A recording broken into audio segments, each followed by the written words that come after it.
Good morning from Panhandle Outdoors, America's only daily outdoor TV show.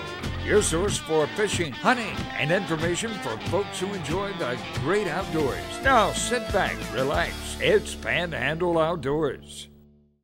Good morning, folks. Welcome to Panhandle Outdoors. I'm Winston Chester. Glad you're here with me on today's hump day. Getting through this week, and I sure plan to go fishing this weekend. I don't know about y'all, but I'm trying to just cut out everything else and clear my calendar and go fishing. So hope y'all are planning to do some outdoor activities also. Let's get started with our weather, brought to us by Gulf Coast Air Conditioning. Drew Pollard and his hard-working crew taking care of our everyday comfort needs. We're looking at a high today of 84 and low of 63. Great seasonal weather. Water temperature is ranging between 78 and 79, which is seasonal for this time of year, so that's good. I do not have the river readings this morning, brought to us by Panama City Coca-Cola. Take a look. We do have a tide chart. We do have tides coming in, brought to us by Kent Forest Lawn. Good strong tides. High tide was this morning at 1:32. And it's going to be going out until about 2 o'clock after lunch, 2:01 to be exact. And then it'll be a little neap tide, and then it'll start coming in. So good tides for the next couple of days, looking good. Our water temperature, like I say, that's something I really keep an eye on in the fall. Take a look at our winds. They're light and variable. That's a good way to describe them, winds, light and variable. Let's take a break, and we'll be right back with our guest. The new Temper-Active Breeze delivers a warming bed for you and cooling comfort for your partner. So say goodbye to thermostat fights and hello to better sleep with personalized climate control. Only available at the Sleep Center. Northwest Florida is a great place to live. The attorneys at Manuel & Thompson are part of this community and have been for over 35 years. We live, work, and play here. We worship here, we pay taxes here, and raise our families here. When someone in our community gets injured, they deserve to have their claim handled by someone who cares. Someone who specializes in serious injury cases and has a solid reputation. Manuel & Thompson, helping injured people. That's what we do. Happiness is what encourages us all, and at PCU, we know the community is made better by the happiness of our members. Members who understand the advantage they have through our checking, savings, and lending products. Products that improve their lives, their families, and their community. So, when you're looking into your financial options, know that our products are designed with you in mind. Because the happiest people create the best communities. Panhandle Credit Union. Banking made better. Rough and Tough Dog Food from Harold Mill & Company. In business over 75 years, they offer top quality and nutritionally balanced food for all your animals. Your chickens will love HMC feed, as well as your cattle and pigs. Time proven, rough and tough for your dog. Want them healthy? Rough and tough. Want them happy? Rough and tough. Only the best from Harold Mill & Company. Come see our new collection of lift chairs here at the Sleep Center. We have everything from basic chairs to fancy chairs with heat, massage, stay clean fabric, even extra large comfort chairs that lift up to 500 pounds. Sleep Center, where it's bedtime all day long. Okay, welcome back. And a familiar guest on here, been with us since we started off and on as our guest, Captain Rick Cory. Glad to have you back. Good morning. All right. We like to have him come on occasionally and talk about all kind of things he does. He's a gun expert. He's a pilot. He has spent a career around boats. And his dad, how many years your dad do it? 40?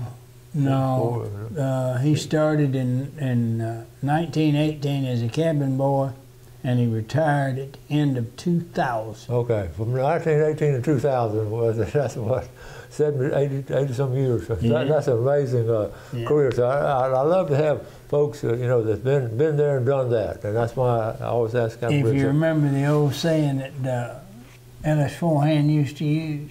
Which one now? The one about he said I worked only a half a day.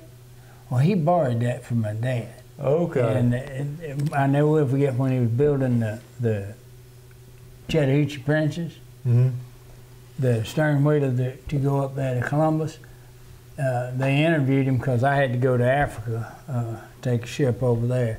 And while I was gone, but I saw the interview, and the guy asked him, says, well, how much do you work every day? He says, half a day. He said, 4 hours? He said, no, 12. That's half a day.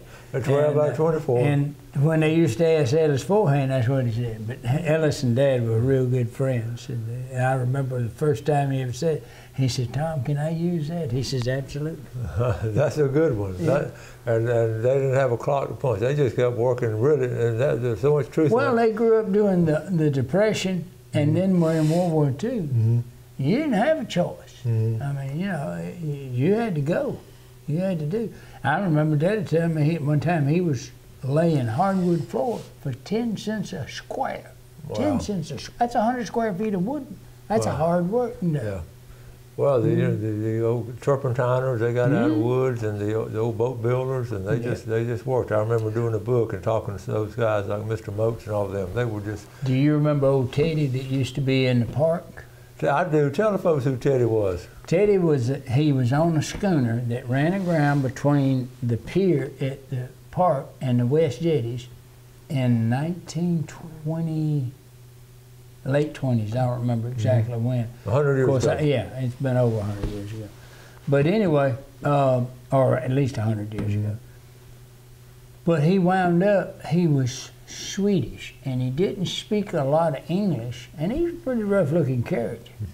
But us kids, Wade Tesser and Lewis Tesser and myself, we would go around and we'd take the skiff and go across the lagoon from our place over there and play in the park, because there wasn't much there where the campground is now. Well, Teddy had taken the riffraff from that wreck and built him a house.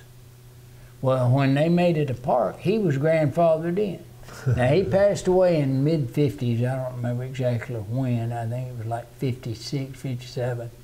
But we used to go over there, and he would turpentine, and he also made fish nets, and he'd sell them, and they gave him his spending money, but he would catch mullet, and we'd go over and have breakfast with him on Saturdays, because he had a good breakfast. He'd fry up a bunch of mullet and get some guinea eggs, because McCravey had guineas, and he knew where they would go across the lagoon and land over there and hatch out.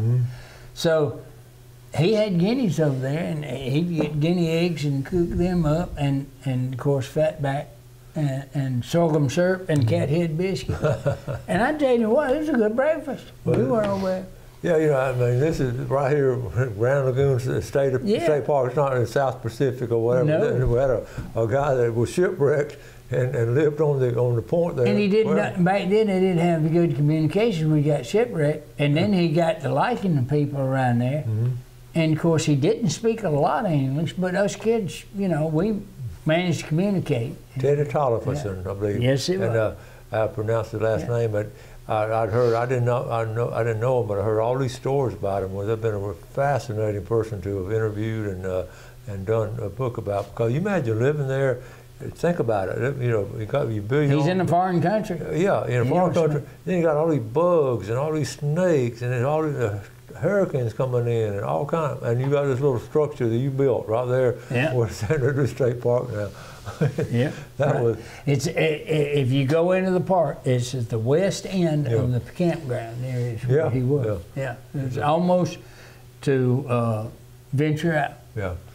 Well, that's a good story to share to start off our talking about all kinds of things to talk about. It's got some pictures. It was a great place to grow up. Yeah, and you know, we were so fortunate the state bought that instead of a development. Jack Mashburn had a lot to do with it. He had a whole lot to do with it. We've told the story before. You know, in the legislature, he proposed it, and the developers here went to Tallahassee and told him if he proposed for the state to buy that land, that he would never be elected again.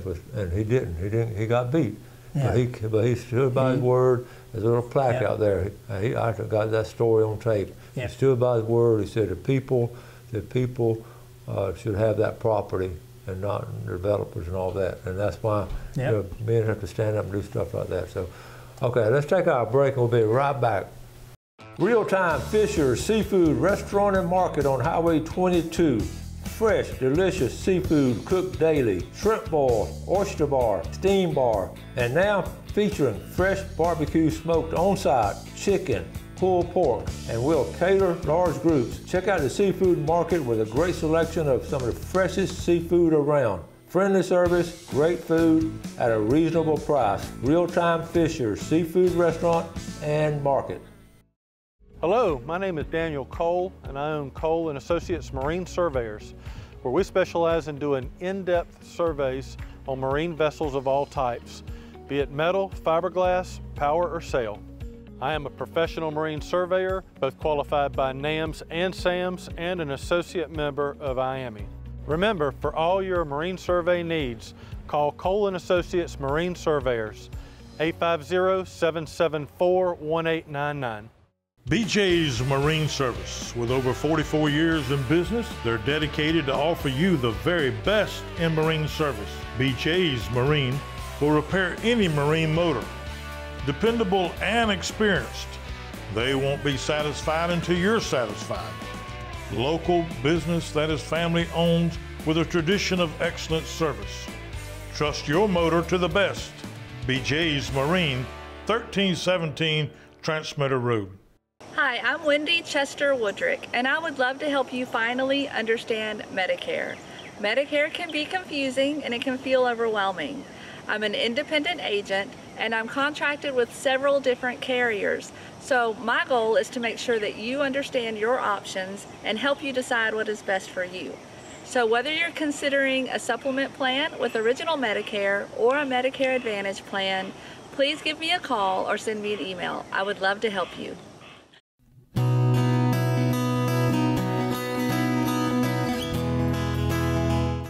Okay, welcome back. Having a good visit here with Captain Rick Cory with sharing his history and all. And I just love, doing history. Every month or two, we like to get some pictures out and talk about it firsthand. And Captain Rick's been around long enough; he can talk about it firsthand. So just about. He's got all kind of experiences. And and you're going flying later on today. You taking? I'm taking some friends they've come here. They got a business, Dixie Shoe Repair, out there on the beach. And they've never seen the place from the air, and we got talking. He's done some work for me. He's a very good leathersmith. And so I told him, I said, well, I usually go fly once a month just to keep my hand in. And I said, you're welcome to come along. I got 2 seats in the back. And he says, oh, okay. And I said, now there'll be a co-pilot, because at my age I carry a co-pilot, so if I should not finish the flight, he can.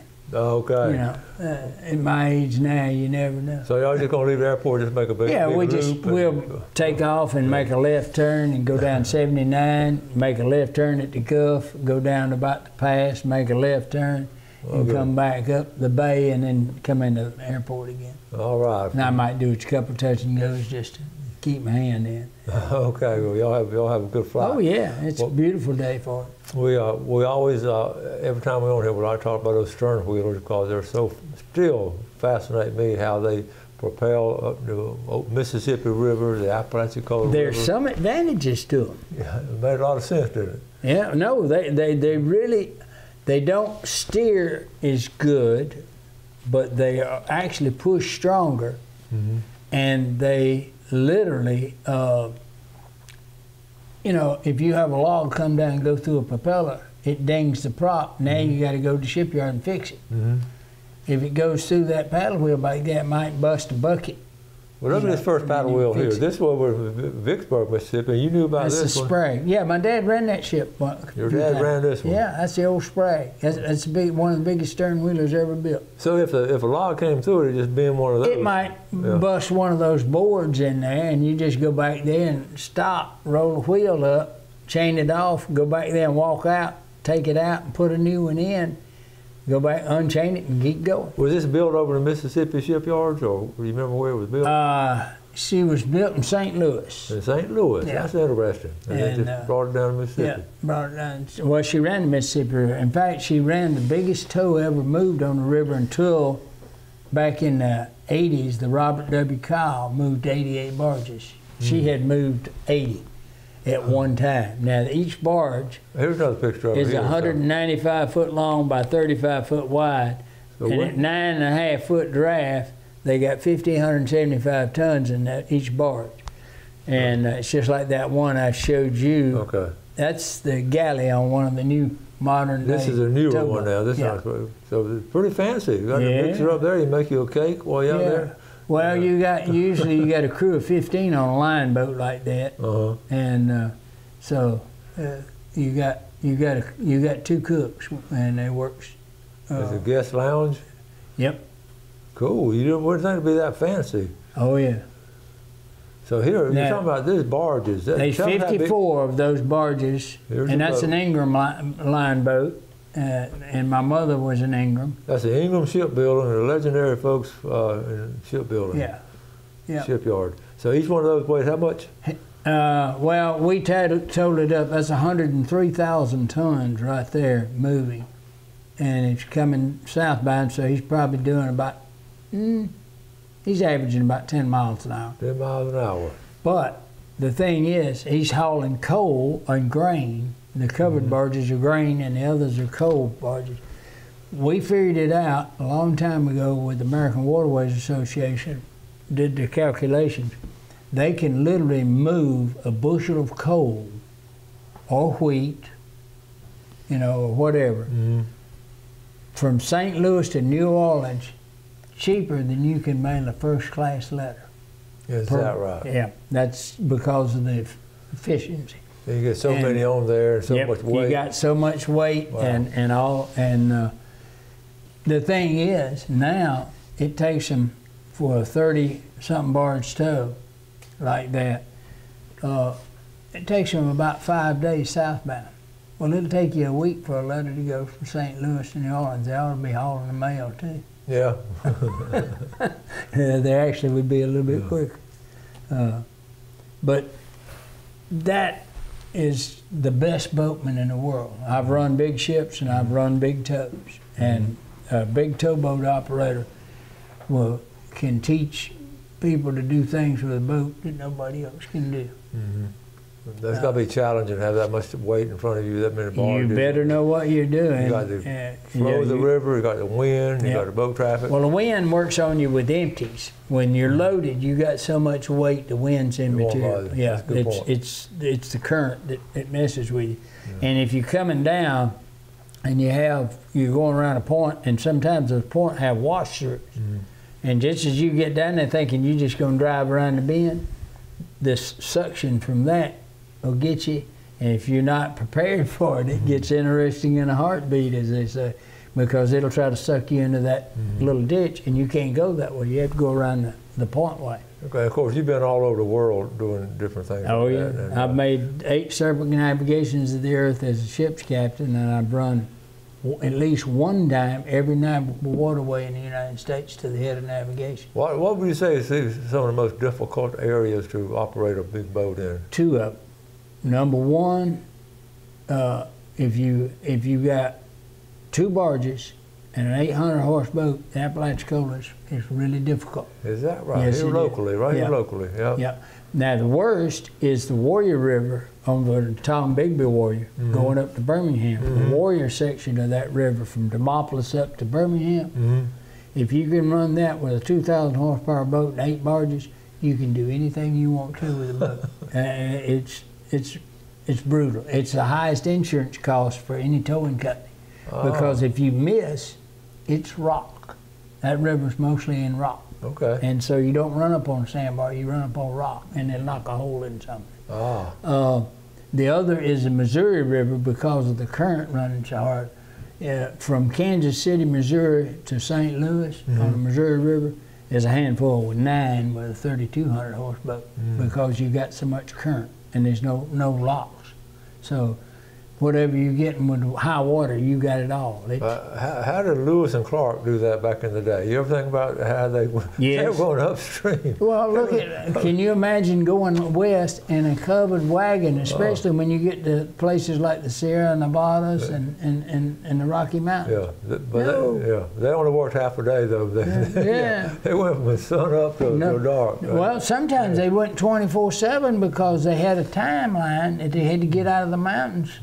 So that they didn't get caught up over snow. You remember the story about the Donaldson group that got caught up there and they wound up, and nearly starved to death. They went to cannibalism when people died. Yeah, great history there. Okay, let's take our final break, come back with Captain Rick. At Bas Mild Docks, we know how to make you smile. We're open early at 7 a.m. We're open late until 8. Request an appointment at basmildocks.com or call 271-2341 today.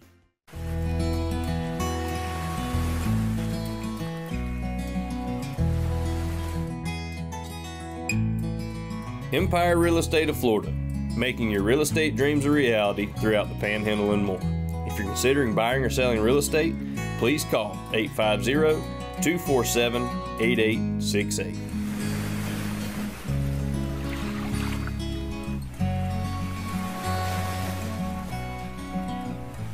Kramer Marine and Outdoor is your trusted source for all your outboard boat and motor needs.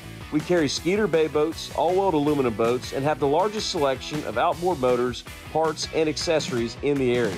And our master-certified, factory-trained technicians are ready to take care of you. So shop us online at KramerMarineandOutdoor.com or visit us at the corner of Frankfurt and 23rd next to Bill Kramer GM. We're here to keep you out on the water.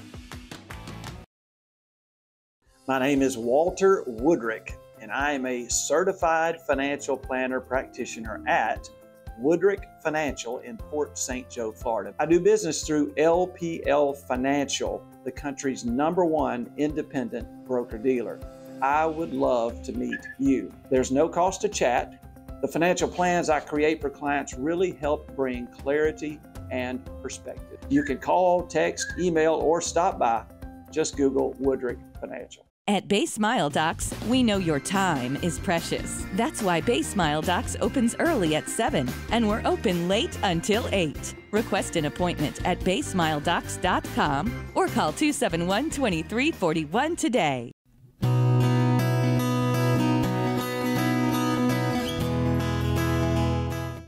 Okay, welcome back. Sitting here with Captain Rick Cory, spending a good, relaxing morning, just talking about our history and our heritage here in the Florida Panhandle and our boat building and shipping and fishing and all that. So before we get back to Captain Rick, let's take a look at our fishing game times today, brought to us by Blue Water Outriggers. We're looking at 5:04 to 7:04 this morning and tonight, 5:32 to 7:32. You still got some moonlight a little bit left, but it's waning on out, but the beautiful full moons last week. All right, Captain Rick, let's jump in. We've been talking about boats and all. I know you just have a vast knowledge of guns and weapons, and you collect them, and you've had some very special guns. So tell us about this one right here. That one is it's the only one of its type. That's an L42. I'm sorry. Okay. L42. British sniper rifle, but that was a prototype to what they use today. Mm-hmm. You can see that type rifle even used by the British today, but it's in 308 Winchester. Mm-hmm. That one right there is the only one. It was in 303 British. Now, that was a prototype, so it was very special. Yes, and back when they would that particular prototype was used by the sniper that was assigned by NATO to guard my third cousin, Brigadier General John T. Corley. Mm-hmm. Now, most people don't know about him. They know about Audie Murphy. Mm-hmm. Audie Murphy was the most decorated military man. Mm-hmm. The most decorated officer was John T. Corley. Is that right? The only thing he didn't get that Audie Murphy did was the Medal of Honor. Mm-hmm. And he was under Patton in World War II.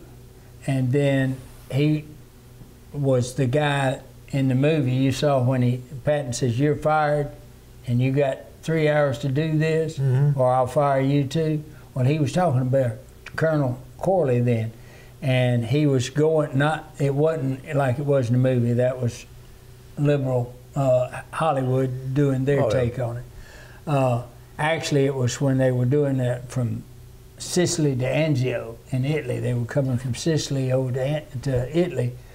And the general that was in charge was a little bit timid, and he wasn't getting it done. And Patton fired him and turned around and told my cousin, says, "You got 3 hours to get this beach, or I'll fire you too." Well, he got it, and so he promoted him to Brigadier General. Okay. Well, MacArthur, when he did his landing in Incheon, he wanted an amphibious expert, which Corley was considered at that time.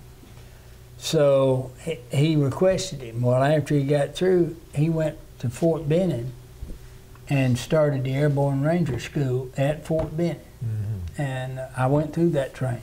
So he actually started school there at Fort Benning. Yes, he did. He was the father of the Airborne. And this rifle was carried by the guy that was his protection. Back in World War II. So he shot it a few times, and he says, "I'd love to have one of these." So the guy, when they were leaving, gave it to him. Oh, cool. So he kept it in the family all these years. So. Well, actually, it got away from the family for a while. Really? And after John T. died in 1977, and it got away. And guess what?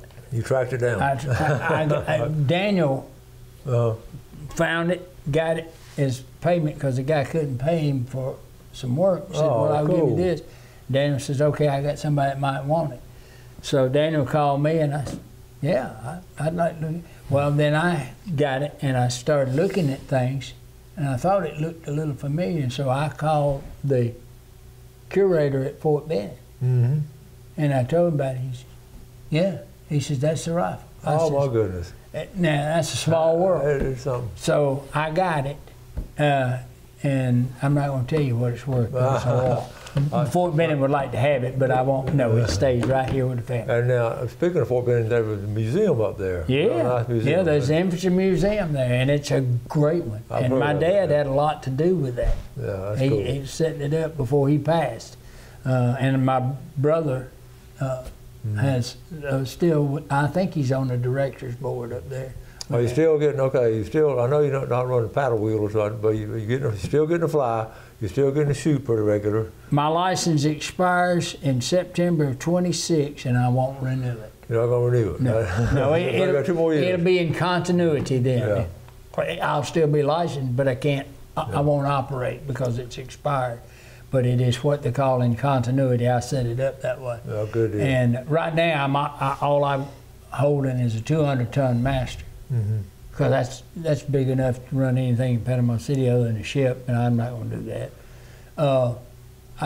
I renewed it back when the last time, but everything else is so that if I have to testify as an expert, I'm still an unlimited master in the eyes of the court.